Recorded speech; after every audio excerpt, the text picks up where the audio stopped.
Oui, je suis toujours très intéressé, surtout par les débats scientifiques qui ont eu lieu concernant l'enseignement de la mazir.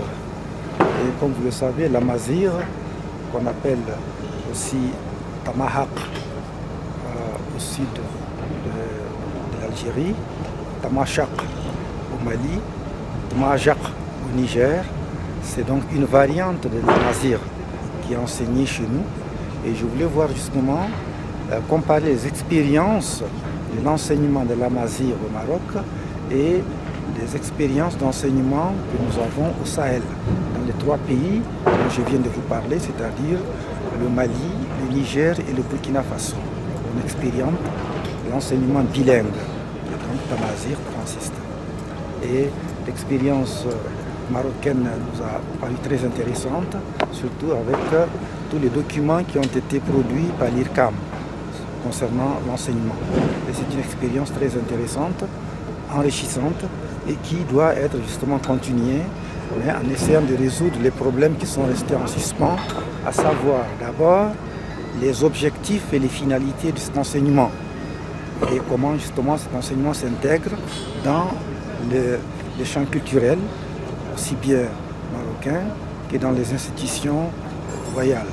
Et ceci évidemment nous donne une idée de voir comment réfléchir sur le fonctionnement, notamment la formation des formateurs, c'est-à-dire la formation des enseignants. Parce que sans les enseignants, en fait, une langue ne peut pas être réellement, ne peut pas s'acquérir complètement. Donc il faut d'abord former les enseignants qui, eux, œuvrent dans les classes. Et pour cela, la formation pédagogique doit se faire aussi de façon tout à fait approfondie. Et ensuite, tous les documents de base, c'est-à-dire les supports d'enseignement, les supports pédagogiques sur le plan lexical, c'est-à-dire le vocabulaire, et aussi tous les lexiques spécialisés pour l'enseignement des différentes matières que l'on enseigne, aussi bien les matières scientifiques comme les mathématiques, la physique, la géographie, les sciences pures, mais aussi la littérature, la poésie et aussi toutes les autres matières qui sont intégrées dans l'enseignement. Et ceci permet justement de pouvoir poursuivre un enseignement qui va avoir une incidence très importante.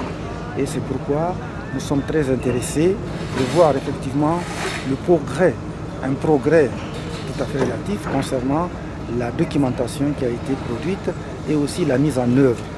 La création de ces instruments pédagogiques est indispensable, en commençant par le système graphique, c'est-à-dire l'adoption d'un système qui est autochtone à la mazir, c'est-à-dire l'écriture, les tifinards. Et naturellement, les tifinards qui sont créés ici, au niveau de l'IRCAM, sont ce que j'appellerais moi des néo-tifinards. C'est-à-dire que c'est les signes tifinards originels qui ont été pris et puis qui ont été adaptés à la phonologie particulière de l'enseignement de la mazir au Maroc. Et dans les pays riverains du Sahara, c'est-à-dire au Mali, au Niger, au Burkina Faso, nous avons une variante de la mazir.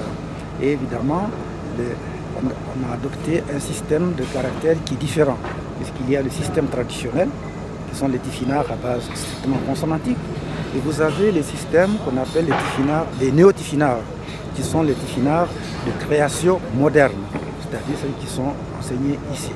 Et c'est un système qui est très intéressant, qui permet justement de noter tous les phonèmes, comme l'ont montré plusieurs contributions scientifiques, des professeurs marocains ici qui sont intervenus, qui montrent qu'on peut écrire la mazir facilement, comme on écrit les autres langues, que ce soit l'arabe, le français ou l'anglais. Et le système graphique peut s'apprendre très facilement, étant donné qu'on a tous les signes graphiques qui permettent de pouvoir le faire. Et c'est une expérience qui doit se poursuivre et qui peut être effectivement une expérience que le monde entier pourra regarder, et à long terme, peut-être que les jeunes nazirophones pourront avoir effectivement leur culture écrite et les enseignements dispensés dans toutes les écoles où se trouvent des populations, disons, amazirophones. Donc je vous remercie beaucoup pour cette interview et je vous remercie d'avoir pris part aux activités justement de Isouran qui, grâce à ce festival, a permis de réunir des chercheurs aussi qui viennent de plusieurs pays. de plusieurs pays africains et de plusieurs pays même européens.